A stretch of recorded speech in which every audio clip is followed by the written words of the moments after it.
આયોડિનનું મહત્વ. આયોડિન એ સામાન્ય શરીર વૃદ્ધિ અને માનસિક વિકાસ માટે જરૂરી એક આવશ્યક સૂક્ષ્મ પોષણ છે. આયોડિનની પ્રાથમિક ભૂમિકા થાઇરોક્સિનનું સંશ્લેષણ છે. થાઇરોઇડ ગ્લાન્ડ્સ પછી અંડાશયમાં આયોડિનની સૌથી વધુ સાંદ્રતા હોય છે. પ્રથમ 1000 દિવસોમાં આયોડિનની ઉણપથી હાઇપોથાઇરોડિઝમ અને ન્યુરોમોટર વિકાસમાં અપ્રગટ નબળી પડી શકે છે. આયોડિન એ એમઆરનું સૌથી વધુ રોકવા યોગ્ય કારણ છે. આયોડિન રોગપ્રતિકારક તંત્રને નિયમન કરવામાં મદદ કરે છે. આયોડિનની ઉણપના પરિણામો. પોષક આયોડિનની ઉણપ ગર્ભના વિકાસથી મનુષ્યની બધી વય સુધી જ તેની અસરને અસર કરે છે. તે ગર્ભપાત અવસ્થામાં જન્મેલા માનસિક મંદતા બહેરા પરિણમી શકે છે. આમાંના મોટાભાગના વિકારો ચોક્કસ પ્રકારના ગોઈટ્રે સિવાયના સ્થાયી અને સ્થાયી સ્વરૂપે છે. આયોડિનની ઉણપના પરિણામો. સગર્ભા અને પ્રજનનક્ષમ ઉંમરની સ્ત્રીઓ. ગર્ભાવસ્થા દરમિયાન આયોડિન માટે દૈનિક જરૂરિયાત 150 માઇક્રોગ્રામથી 250 માઇક્રોગ્રામ સુધી વધે છે, જે વધતી જતી રૂંવાટીની મંજૂરી માટે અને ગર્ભની જરૂરિયાતોને આવરી લે છે. સગર્ભા સ્ત્રીઓમાં એક મધ્યયુગીન યુઆઈસીથી ઓછા 150 માઇક્રોગ્રામ એલ સૂચવે છે કે આયોડિનનું સેવન અપૂરતું છે, અને મધ્યયુગીન યુઆઈસી 500 માઇક્રોગ્રામ એલ એ વધારે પડતા ઇન્ટેક્સ સૂચવે છે. બાળ વિકાસ. બાળપણ દરમિયાન હળવીથી મધ્યમ ડિફેસિસી બાળકના વિકાસમાં ઘટાડો કરે છે. ગોઈટા કારણી માટેના પગલાં. ગોઈટ્રે થાઇરોઇડ ગ્લાન્ડનું વિસ્તરણ છે અને તે સૌથી વધુ યોડાઇન ડેફિયન્સી ડિસઓર્ડર તરીકે ગણવામાં આવે છે.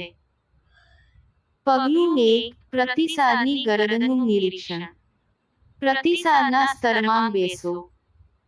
ગરદન પર કોઈ પણ સમૂહ નોડ્યુલની હાજરીનું અવલોકન કરો અને જો હાજર હોય, તો પ્રતિસાદકર્તાને ગળી જવા અને નોડ્યુલની ઉપરની હિલચાલનું અવલોકન કરવા જણાવો. પગલું 2. પલ્પશન.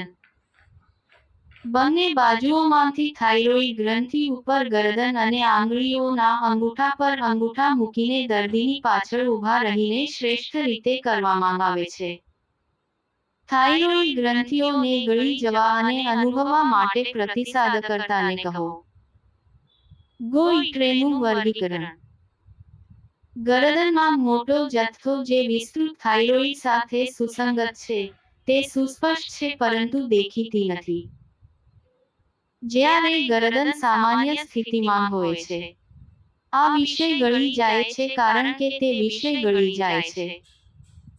થાઇરોઇડ વિસ્તૃત, ગોઈટ્રે સુસ્પષ્ટ ન હોવા છતાં પણ નોડ્યુલર ફેરફાર થાય છે. જ્યારે ગરદન સામાન્ય સ્થિતિમાં હોય ત્યારે ગરદનમાં સોજો આવે છે અને જ્યારે ગરદન પલાળી જાય છે ત્યારે ગોળાકાર થાઇરોઇડ સાથે સુસંગત હોય છે. ગોઈટ્રે દૃશ્યમાન અને સુસ્પષ્ટ હોય છે. રાષ્ટ્રીય આયોડિન ઉણપ ડિસઓર્ડર કંટ્રોલ પ્રોગ્રામ. તબક્કો 1. 1956 થી 83 સંશોધન કાર્યક્રમની ઉત્ક્રાંતિ તરફ દોરી જાય છે. કાંગરા ખીણ અભ્યાસ. આ અભ્યાસમાં આયોડિન અને ગોઈટર વચ્ચેનો સંબંધ સ્થાપિત થયો અને રાષ્ટ્રીય ગોઈટ્રેટ નિયંત્રણ કાર્યક્રમની રચના થઈ. તબક્કો 2. 1983 થી 2000 રાષ્ટ્રીય ગોઈટર નિયંત્રણ કાર્યક્રમ માત્ર ગોઈટર તરફ જતો હતો.